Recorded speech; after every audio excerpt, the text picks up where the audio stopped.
Now look at the notes for Extract 1.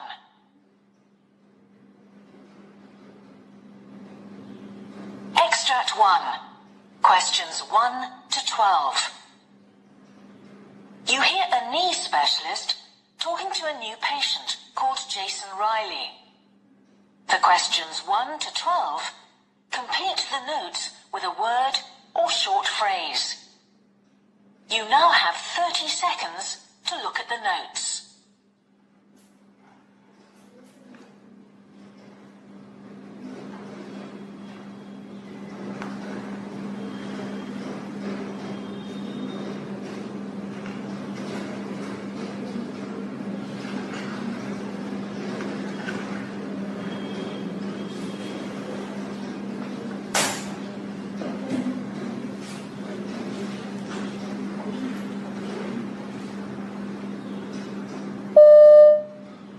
So, Mr. Riley, you've been referred to me because of a problem with your knee. Is that correct? Yes, it's my right knee. It's very painful. Okay. I've got some information here from your GP who's treated you for bursitis.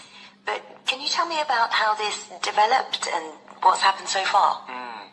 Well, about 2 years ago now, my knee, this knee, swelled up and was really big. It didn't hurt, and it just looked really strange. I'd been on a week's golf holiday in Portugal, and the knee was a bit dodgy all the time I was there. Well, when I got home and the wife saw it, she sent me off to the GP straight away, who said that it was what people used to call housemaid's knee. That caused a few laughs at home, I can tell you. Then I remembered that my mum used to get that in her shoulder. It's really called bursitis, isn't it? Yes. But he said not to worry, to rest up a bit and wait and see if it went away. And it did in a few weeks. Right. So I was okay for a while. Then about a year ago, I got a new job. I used to be a painter and decorator, but I retrained as a carpet fitter. So I'm on my knees quite a bit. Goes with the job. And after a while, this must be about 6 months ago, the knee swelled up again. It looked really red this time, and I had a sort of dull pain as well that got worse. Okay. Also, I felt slightly shivery and feverish. The GP said I probably had an infection and gave me some antibiotics for 10 days or so. That seemed to do the trick, and I felt much better, but the knee was still a bit swollen, and it ached sometimes. Did you try painkillers? Oh yeah, after a bit, the doctor suggested ibuprofen, but that always seems to give me a tummy upset, so I stuck to paracetamol. I'm still using them on and off.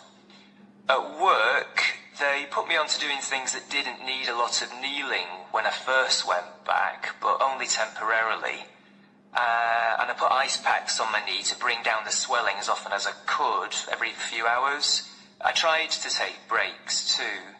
Oh, and my GP suggested some exercises to protect the knee, lying down on my back and raising the leg. Yes. Which seems to reduce the aching. In bed, made sure I slept with a pillow under it to keep it a bit higher up too. Was your knee still swollen? Yeah, it was. So then the doctor drained off some of the fluid by sticking in a needle. I remember he said he got 20 millilitres out. Right. After that, he suggested that I try some supports in my shoes. I couldn't really see the point of that, but apparently it's to do with your arches, which I guess does affect your knees. Yes. Also, he told me to make sure that I have plenty of padding on my knees when I'm at work, and I've been doing that. Good. He told me that I should think about losing a good few kilos as well, but I like my food, as you can see, and I haven't made any progress with that so far. But things weren't getting better, so then he started giving me cortisone injections. I've had 3 of those so far. And what effect did they have? They really helped. Much less swelling, and the pain's better too. But that's the problem. He now says that with those sorts of drugs, you can't have more than 3 of them in the same knee in a year. I'm up to the limit, and it keeps coming back, so really I'm hoping you'll be able to come up with something better. Okay. Well, let's have a look, shall we?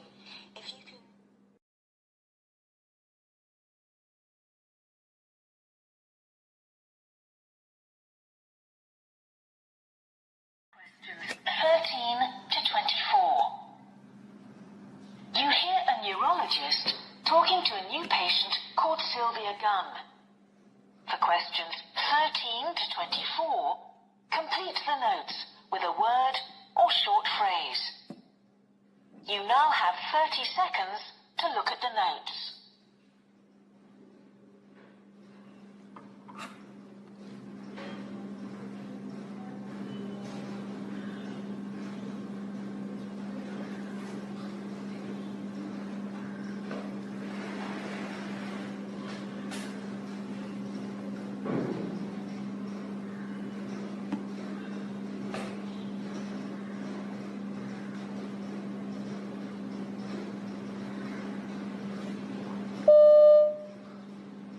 Mrs. Gunn, you've been referred to me because of some pain in your face. Now, I've got some notes from your GP, but perhaps you can tell me in your own words about the pain, when it started, and what's happened since? Well, it began about 3 years back. Out of the blue, I got this terrible shooting pain in a back tooth. I've never felt anything like it before in my life. See, it was a tooth I'd had a nasty abscess on a few years before, and I assumed that it had got infected again. Anyway, I went off to the dentist as soon as I could get an appointment. So he did some x-rays, but he couldn't find anything wrong, which was very strange. Was the pain continuous, and did anything in particular trigger it? It came and went, and it lasted just a minute or so each time, but it really got bad when I brushed my teeth. I always use an electric toothbrush. They're so much better than the usual sort, but he didn't like that one little bit. I even tried to persuade the dentist to whip the tooth out there and then, because I was so sure that that was the problem. But he told me he was pretty sure there was nothing wrong with my teeth at all, and I ought to see my GP. And your GP has diagnosed trigeminal neuralgia? Well, first of all, the GP told me to try painkillers.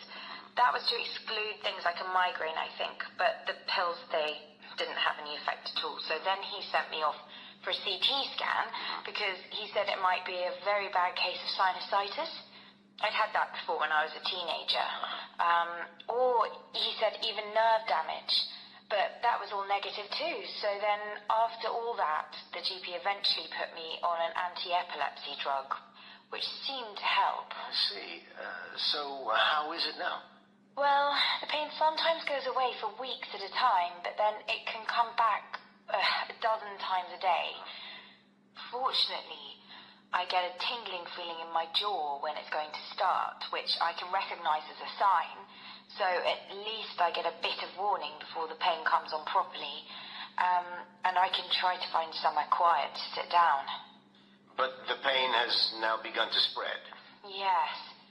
It started to happen in my eye, too, on the same side as the tooth. I was doing okay until the firm where I work moved to a new office. It's a lovely new building, and everything was fine at first until about 3 months ago, when the weather started to improve and they turned up the air conditioning, because lots of people were complaining about being too hot. That's when I started getting pains in the eye, and I'm pretty sure it's connected. But the system's the same all over the building, and it's not as if I'm sitting in a draft, so there's not much I can do about it. I've tried wearing glasses all the time, and that seemed to help a bit, at least at the beginning. And these pains in the eye, tell me how long they last and how often you get them. It's getting worse and worse. Over the last fortnight, it's been every day, and sometimes every hour, and it's really excruciating. It's getting me down, and I've started losing weight too, what with the worry and pain, and I've had to give up my yoga class, which I loved, because you never know when the pain's going to come on. And, well, that's making me feel very isolated. I really hope you can do something more for me, Doctor.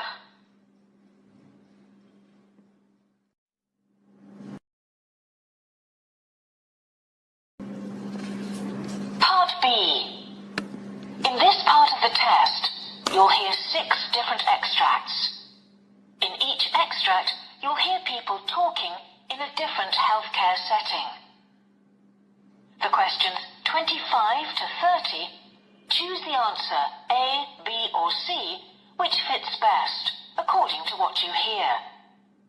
You'll have time to read each question before you listen. Complete your answers as you listen. Now look at question 25. You hear two nurses conducting a patient handover. Now read the question.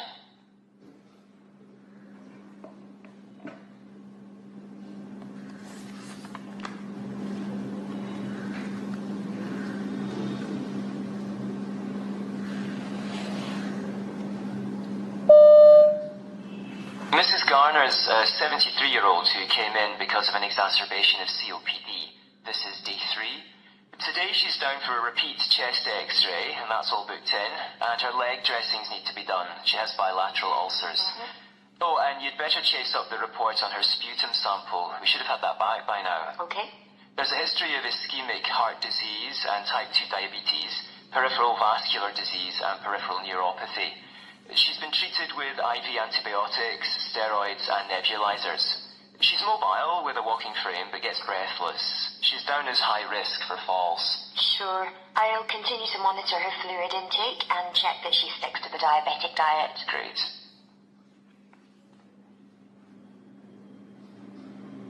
Question 26. You hear a GP talking to a patient. Now read the question.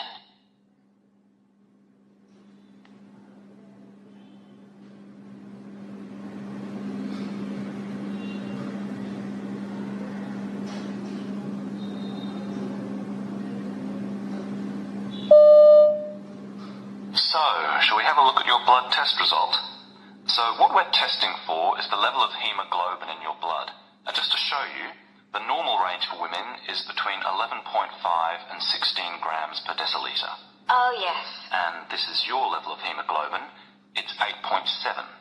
Oh, I see. And what this tells us is that you're suffering from iron deficiency anemia. Oh, yes. I thought that might be the case. That would account for the lack of energy and the, lethargy. I think that's what you called it last time. So, perhaps I need to look at my diet, increase my iron intake? Well, what I'd like you to consider is taking a course of iron tablets. This can be a really effective treatment for the condition, and what it does is it supplements the amount of iron you're getting in your diet. So, does that mean I can go on eating normally? Not necessarily. I think we'd better run through what that phrase means in your case before I answer that question. Okay.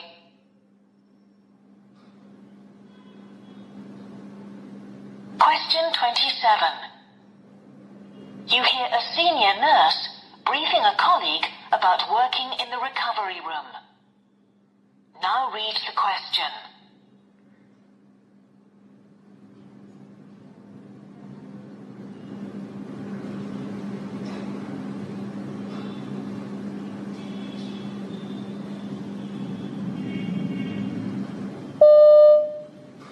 Okay, so this is the recovery room where you'll be working. Patients come here directly from theatre. It's their first stage recovery before going back to the ward. Here we have a monitor, and on that you can see all the patient's vital signs from theatre, okay? Right. So you check that it's on and functioning, attach the BP cuff and pulse oximeter, and you're ready to make your assessment. The system then prompts you in terms of what to do next with the patient. So, do they get extubated in theatre? It depends. Mostly they do, and that's ideal. But sometimes it happens outside. If they come out with an ET tube in place, then it's probably because the doctors want to keep it there during recovery. But if it's a laryngeal mask, then the anaesthetist will see to that. We just have to ensure that the patient's kept stable.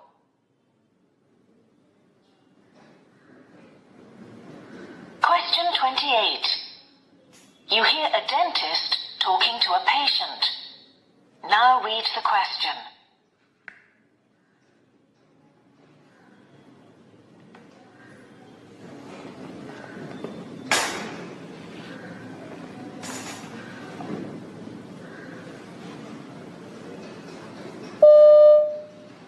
Okay, so today I'm going to prepare the tooth for the fitting of the crown, then take an impression. Oh, really? I thought I was having the tooth filled. Have I got the wrong end of the stick then?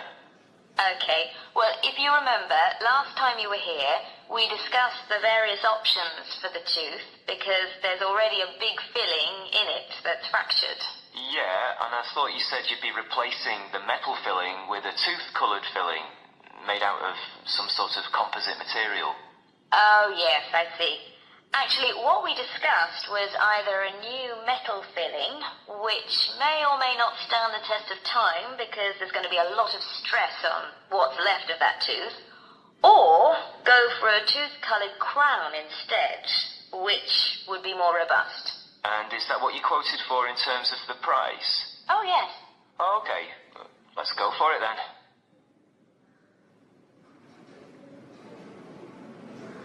Question 29.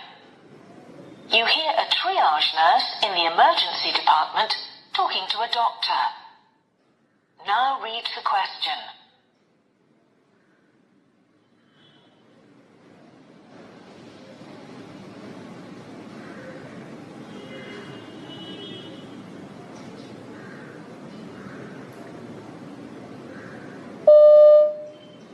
Excuse me, doctor. I'm getting concerned about one of the patients I've triaged this evening. He came in with pain in his right shoulder going down the arm, and I put him down for an ECG and blood work. But he's now saying he feels feverish, and he's asking me how long it's going to be before you can see him. I see. How long's he been waiting? Around half an hour. The thing is, he's got an infected wound on his leg. Says he's had it for a while, and it doesn't seem to want to heal. He didn't tell me about this initially. I've looked at the wound, and there's clearly inflammation and some discharge. But what's worrying me is that his speech is getting rather slurred, so I'm concerned that it might be sepsis. I think we should move him up the list. Okay. Thanks for flagging this up. I'll take a look at him straight away.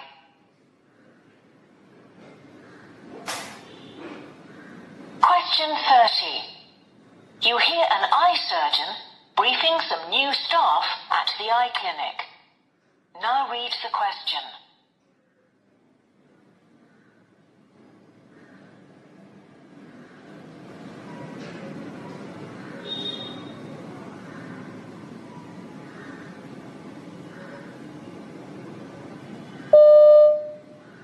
One of the biggest challenges for us can be deciding what's normal and what isn't. Looking at the back of people's eyes, as we do all day, what strikes you is the enormous variety of shapes and sizes you see there. The optic nerve may be oval, it may be round, or it can be irregular in shape, and all of that can be perfectly normal. So we get lots of referrals, particularly of children, where an optometrist observed something a bit funny at the back of the eye, and they want us to check it out. Well, that's fine. If they err on the side of caution, that's better than missing things. And from our point of view, it's all worthwhile. After all, it's only by looking at a great many healthy eyes that you learn to diagnose the problems that we need to deal with.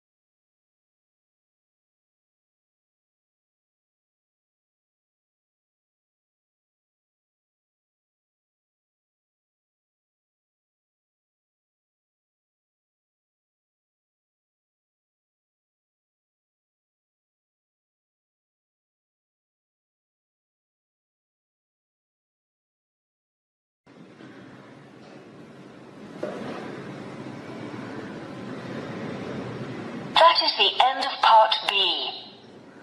Now look at part C.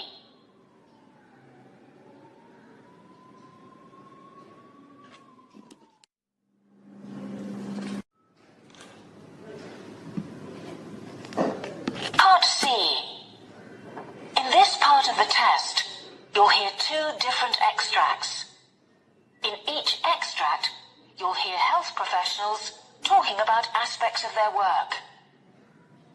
For questions 31 to 42, choose the answer A, B, or C, which fits best according to what you hear. Complete your answers as you listen. Now look at Extract 1. Extract 1, questions 31 to 36. You will hear an interview with a dietitian called Ben Melrose, who's talking about iodine deficiency. You now have 90 seconds to read questions 31 to 36.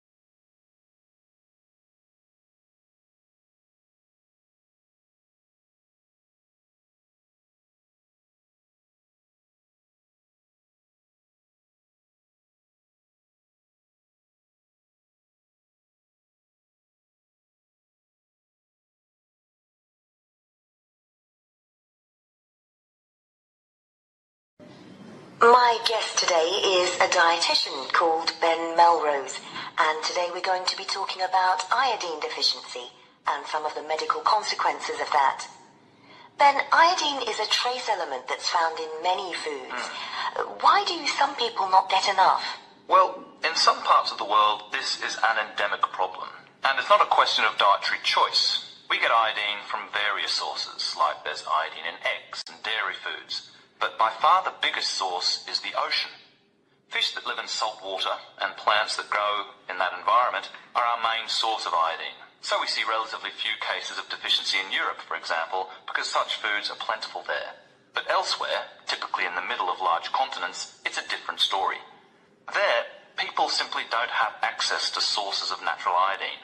Obviously, poorer people in those regions are most likely to suffer deficiencies, but everyone's affected to some degree. And the consequences of iodine deficiency can be quite serious, I imagine.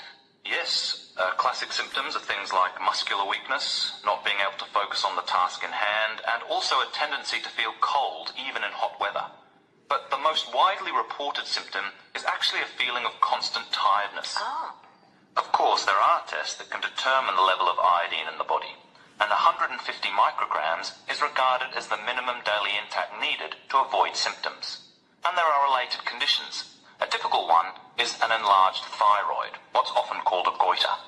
So you've worked in South America, Ben, where I think it's quite common to see patients with a goiter. That's right. The case of one of my own patients illustrates this very well. Let's call her Mirabelle. Mirabelle's a middle-aged woman whose home is high up in the Andes Mountains.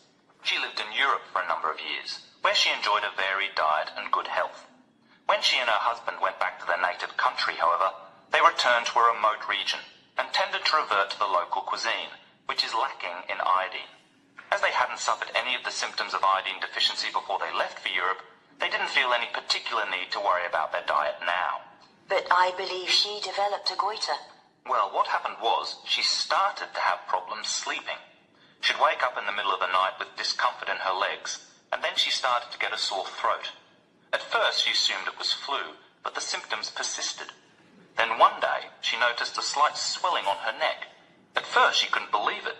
The family were eating lots of river fish and fruit, so a diet that was healthy enough in many ways, but crucially lacking in iodine. Knowing this, she'd been taking multivitamins since her return, so was initially skeptical until a test confirmed that this was the cause. So were you able to help Mirabelle? I was able to work out a diet for Mirabelle that made the most of the natural sources of iodine that were available to her.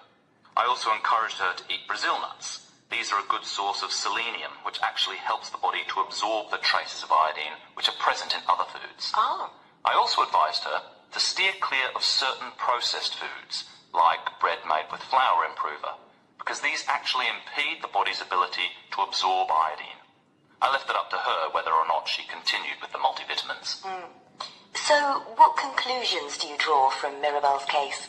What it made me think was that millions of people on this planet must be existing on the brink of iodine deficiency, and that's a cause for concern. Like Mirabelle, when you're young, the body can cope, but this takes its toll with time.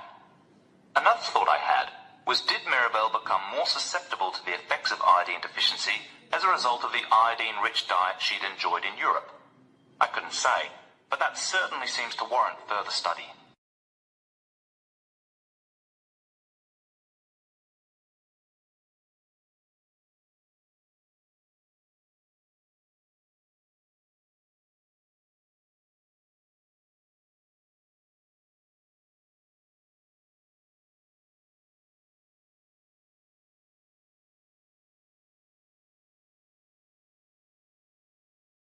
Questions 37 to 42. You will hear a plastic surgeon called Norma Woolston giving a presentation about surgical treatment for a condition called Dupuytren's contracture. You now have 90 seconds to read questions 37 to 42.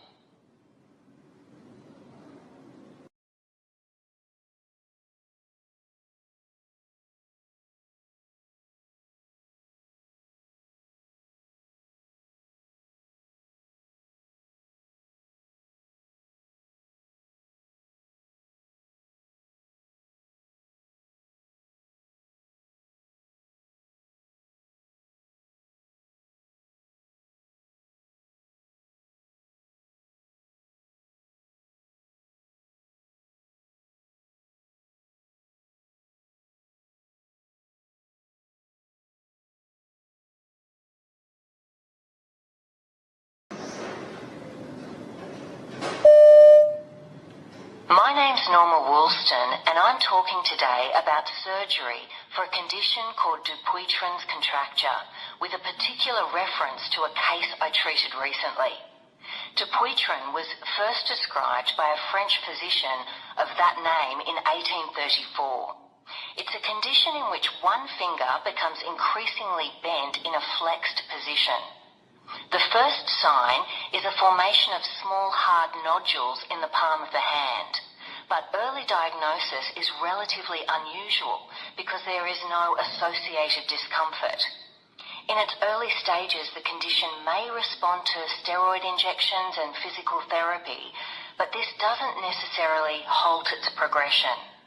The affected finger often becomes increasingly bent and can no longer be straightened.